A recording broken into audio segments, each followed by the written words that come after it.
Hello दोस्तों, astro stock prediction में आपका स्वागत है।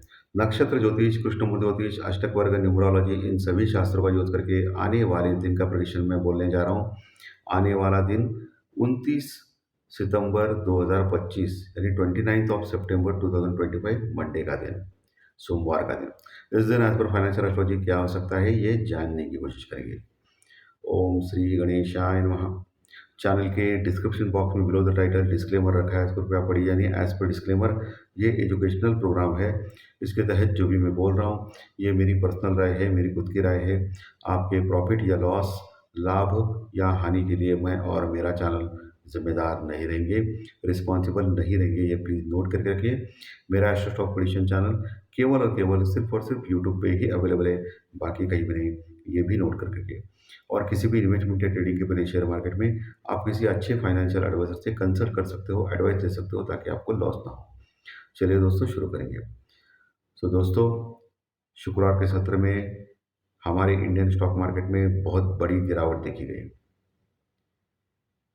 क्योंकि इन्फ्लेशन डाटा आने वाला था अमेरिका में। प्लस एशियन मार्केट में भी बहुत बड़ी फॉल थी। प्लस शुक्रवार ये हफ्ते का आखिरी दिन था।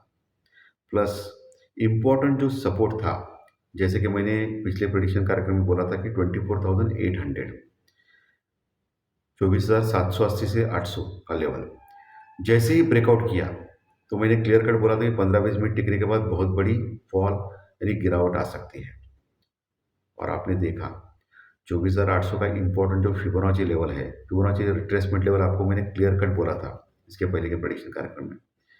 जैसे ही टूट गया, वहाँ से निफ्टी का क्लोजिंग देखिए 24,650 के आसपास का है, यानी 150 पॉइंट गिरा वहाँ से, 150 पॉइंट, बहुत बड़ी गिरावट 24,800 से।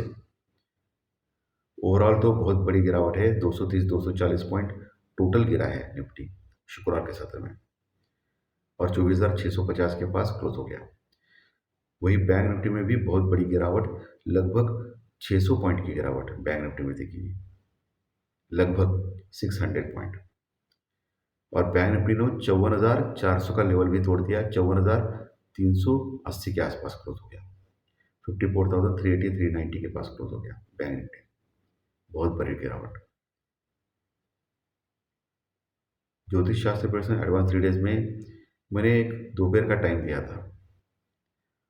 लगभग उसी टाइम के बाद मार्केट वन साइडेड नीचे गिर गया। तो मैं हमेशा बोलता हूँ कि टेक्निकल डाटा का लेवल हो या ज्योतिष शास्त्र प्रेडिक्शन हो, ये दिशा दिखाते हैं। ये हमेशा 100% सही होते हैं ऐसी कोई बात नहीं है। हमेशा 100% कुछ भी नहीं होता है। सो टेक्निकल इंडिकेटर्स, जो इंपॉर्टेंट सपोर्ट रेजिस्टेंस, ये आपको वॉच करना है।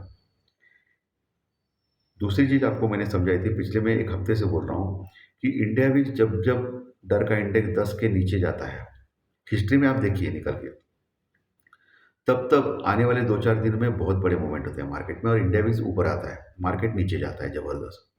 सेम टू सेम हो गया पिछले 4 दिन से, मैं लगातार बोल रहा हूँ। ये टेक्निकल इंडिकेटर बहुत इंपॉर्टेंट है। शुक्रवार के सत्र में एक बहुत अजूबा हो गया कि पुट कॉल रेशो निफ्टी का स्टार्टिंग में 0.65 के आसपास था ओपनिंग में, तो शॉर्ट कवरिंग रैली बनती थी। लेकिन शुक्रवार के सत्र में शॉर्ट कवरिंग रैली हुई नहीं। इंपॉर्टेंट सपोर्ट से बाउंस बैक करना चाहिए था मार्केट, ऐसी अपेक्षा थी, मेरी भी अपेक्षा थी, बहुत सारे लोगों की थी। लेकिन इंपॉर्टेंट सपोर्ट जैसे ही ब्रेक हो गया 24,800 का, तो इंडिया विक्स भी बहुत नीचे गया। अभी इंडिया विक्स लगभग 0.55 के आसपास है, 0.55-60 के आसपास है, टोटली ओवरसोल्ड है। तो एक स्ट्रांग बाउंस बैक निफ्टी में लगभग 100 पॉइंट का बनता है। ये मेरा अंदाजा है, अनुमान है, मैं गलत भी हो सकता हूँ। सो इम्पोर्टेंट लेवल से नीचे से एक 100-150 पॉइंट का निफ्टी में बहुत बड़ा शॉर्ट कवर रैली आ सकती है मंडे में। लेकिन ये टिकेगी या नहीं, ये अलग दूसरी बात है, वो मैं टेक्निकल कार्यक्रम में अभी थोड़ी देर बाद बताऊंगा। तो ये भी इंपॉर्टेंट है, पुट कॉल रेशो जब जब ओवरसोल्ड होता है तब एक बाउंस बैक मिलता है। तो ये टेक्निकल इंडिकेटर्स आप लाइफ में ध्यान रखिए, जो ट्रेडिंग करते हैं ऑप्शन में पर्टिकुलरली, कि जब जब पुट कॉल रेशो नीचे जाता है तब तब बाय बनता है। लेकिन बाय बनता है, लेकिन विथ स्टॉप लॉस या विथ हेजिंग। विदाउट हेजिंग या विदाउट स्टॉप लॉस कुछ नहीं करना है इस ऐसे मार्केट में। बहुत ही खतरनाक मार्केट है, क्योंकि वैसे भी ऑप्शन मार्केट 10 में से 9 लोग हारते हैं इसमें, स्पेशली ऑप्शन बाइंग में।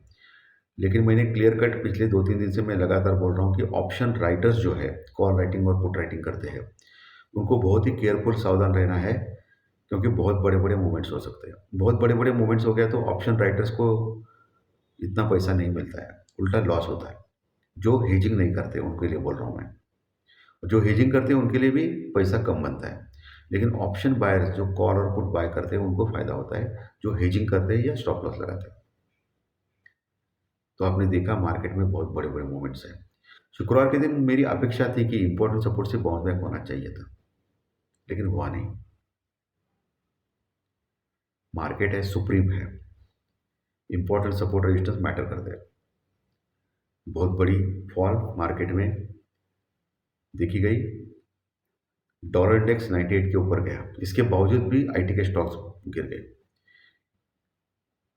क्योंकि अमेरिकन एक दिग्गज कंपनी जिसने बोला है कि आने वाले क्वार्टर्स में भी आईटी की जो ग्रोथ है वो कम होगी, जिसका और मार्केट गिरने लगा तो आईटी के स्टॉक्स बहुत बुरी तरह गिर गए। निफ्टी में, निफ्टी गिरने का कारण मेनली आईटी के स्टॉक्स था। वैसे रिलायंस वगैरह ठीक था, लेकिन आईटी के स्टॉक्स के कारण बड़ी गिरावट हुई। आईटी और फार्मा, फार्मा के ऊपर 100% टैरिफ की बात कही ट्रंप ने, ये तो सबको पता है, इसलिए फार्मा के स्टॉक्स भी गिरे। तो अभी डॉलर इंडेक्स बढ़ा है, लेकिन जब तक ये 100 के ऊपर नहीं आता है तब तक प्रॉब्लम है, ये आपको ध्यान में रखना है।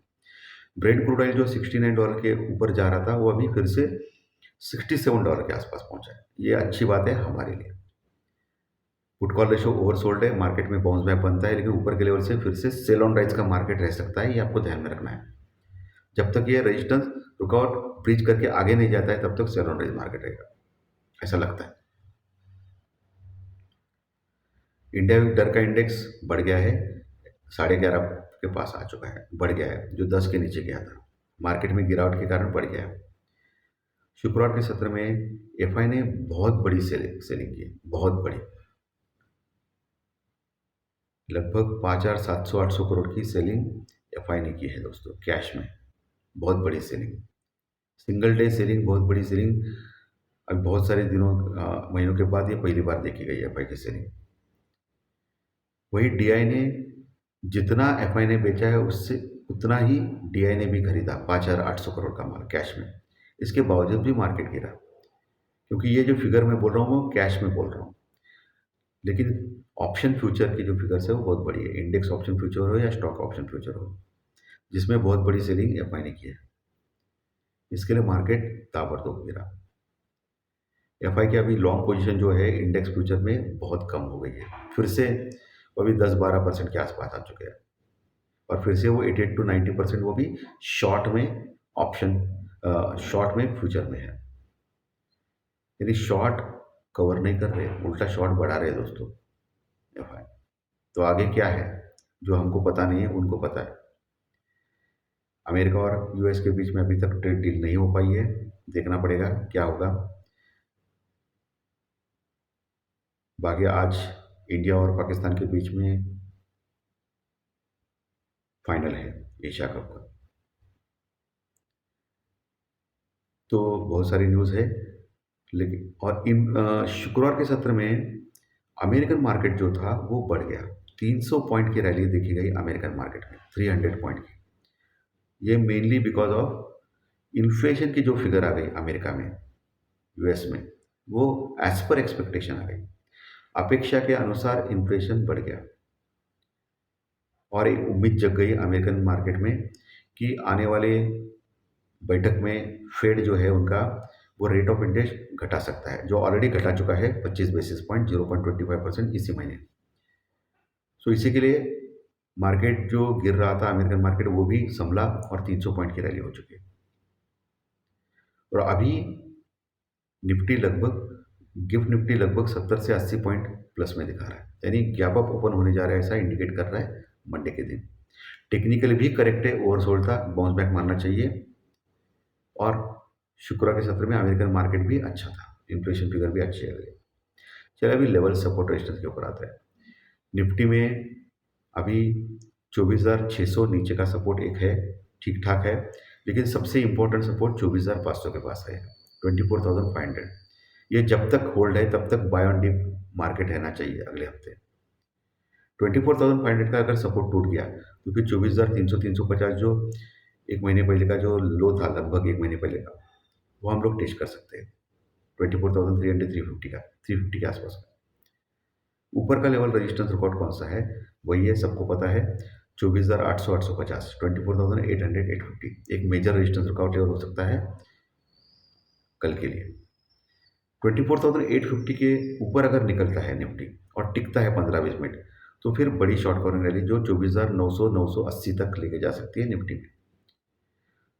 हालांकि 25,000 25,050 के ऊपर बहुत बड़ा रेजिस्टेंस रिकॉर्ड लेवल है निफ्टी में, जहां जबरदस्त कॉल राइटिंग है। 24,800 से 25,050 तक करोड़ों कॉन्ट्रैक्ट्स है कॉल राइटर्स के। 25,050 के ऊपर गया तो ही निफ्टी लगातार दो दिन क्लोज किया 25,050 के ऊपर, तो ही निफ्टी में फिर से रैली की उम्मीद है। नहीं तो इंपॉर्टेंट रेजिस्टेंस के ऊपर सेल ऑन राइज का मार्केट भी है। यानी दो टाइप का मार्केट है, बाय ऑन डिप और sell on rise. Buy on dip कब तक? 24,500 तक, जब तक ये सपोर्ट बरकरार है। सेल ऑन राइज कब तक? 25,000 25,050 तक, जब तक ये रेजिस्टेंस ब्रीच नहीं होता है, ऊपर नहीं जाता है तब तक। यानी मोटा मोटी 24,500 से लेकर 25,000 का लेवल, ये जो 500 पॉइंट का दायरा है, अगले हफ्ते बहुत बड़े बड़े मूवमेंट इस बीच में आ सकते हैं। बैंक निफ्टी, बैंक निफ्टी में नीचे अभी 54,000 का एक इंपॉर्टेंट सपोर्ट बच चुका है। 54,000 के नीचे बहुत खराब हो जाएगा बैंक निफ्टी दोस्तों, यकीन मानिए, एज पर टेक्निकल। अगर 54,000 के नीचे लगातार 2 दिन क्लोज किया बैंक निफ्टी ने, तो फिर 53,000 53,000 के लेवल भी निकल सकते हैं बैंक निफ्टी में। ऊपर अभी रजिस्टेंस ही रजिस्टेंस है। अभी तो 54,400 के नीचे क्लोज हो गया है बैंक निफ्टी शुक्रवार के सत्र में। तो ऊपर 54,650 के आसपास का एक रेजिस्टेंस है, उसके ऊपर 54,800 850, बाद में 55,000 का बड़ा रेजिस्टेंस रिकॉर्ड लेवल हो सकता है कल के लिए। 55,000 के ऊपर अगर गया तो फिर 55,200 300 वहाँ भी एक रेजिस्टेंस रिकॉर्ड है, और 55,500 के बाद बहुत बड़ा रेजिस्टेंस रिकॉर्ड है। 55,500 के ऊपर निकल गया है बैंक निफ्टी, तो बड़ी शॉर्ट कवरिंग रैली हो सकती है बैंक निफ्टी में। तो शॉर्ट कवरिंग की रैली शुक्रवार के सत्र में उम्मीद बनी है, लेकिन ऊपर के लेवल से फिर से सेलिंग की ज़्यादा चांसेस ज़्यादा लग रहे हैं। ये मेरा अनुमान है, प्रेडिक्शन है, मैं गलत भी हो सकता हूँ। चलिए अभी ज्योतिष शास्त्र प्रेडिक्शन के ऊपर आते हैं। 29 तारीख 2 + 9 = 11, 1 + 1 2, चंद्रमा का अंक है मंडे, और मंडे चंद्रमा का दिन है, अच्छी बात है। एज पर न्यूमरोलॉजी ठीक ठाक है। सुबह 9:15 एज पर केपी चार्ट तुला लग्न की कुंडली है, और चंद्रमा धनु राशि में, यानी बृहस्पति गुरुदेव की राशि में मूला नक्षत्र में बैठे हैं। मूला नक्षत्र केतुदेव का नक्षत्र है। किसका है? केतुदेव का नक्षत्र है मूला नक्षत्र, और केतुदेव शुक्र के साथ बैठे हैं सिंह राशि में, तो थोड़े खराब है। यहाँ चंद्रमा के ऊपर शनिदेव और बृहस्पति गुरुदेव की पूरी दृष्टि है। नक्षत्र सब लॉर्ड यानी उप नक्षत्र स्वामी एज पर केपी चार्ट, उसके योग नक्षत्र लॉर्ड और चंद्रमा के साथ देखने के बाद, अष्टक वर्ग के पॉइंट कैलकुलेट करने के बाद मुझे लग रहा है कि सोमवार का दिन भी मार्केट में बड़े बड़े मूवमेंट्स आ सकते हैं, और ज़्यादातर चांसेस है गिरावट के, यानी निगेटिविटी ज़्यादा रह सकती है मार्केट में, गिरावट ज़्यादा रह सकती है, माइनस में ज़्यादा रह सकता है मार्केट। लेकिन यहाँ मैं क्लियर करना चाहता हूँ कि अष्टक वर्ग के पॉइंट थोड़े अच्छे आ रहे हैं। सो मार्केट में एक तेजी बन सकती है, रैली बन सकती है, लेकिन इंपॉर्टेंट रेजिस्टेंस एंड रुकआउट लेवल के ऊपर से मार्केट फिर से गिरना लगे चालू करेगा, यानी ऊपर से प्रॉफिट बुकिंग हो सकती है और फिर नीचे मार्केट आएगा, ऐसा मुझे लग रहा है शुक्रवार के सत्र में। यह अनुमानित प्रेडिक्शन है, ये ध्यान में रखिए। चलिए अभी चंद्र राशि के अनुसार आपका कल का दिन कैसे जा सकता है, इसके बारे में डिस्कस करेंगे।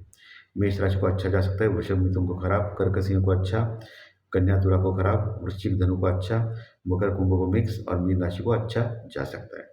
ये मैक्सिमम 80% तक सही मानना है, क्योंकि आपकी खुद की जन्म कुंडली इंपॉर्टेंट होती है।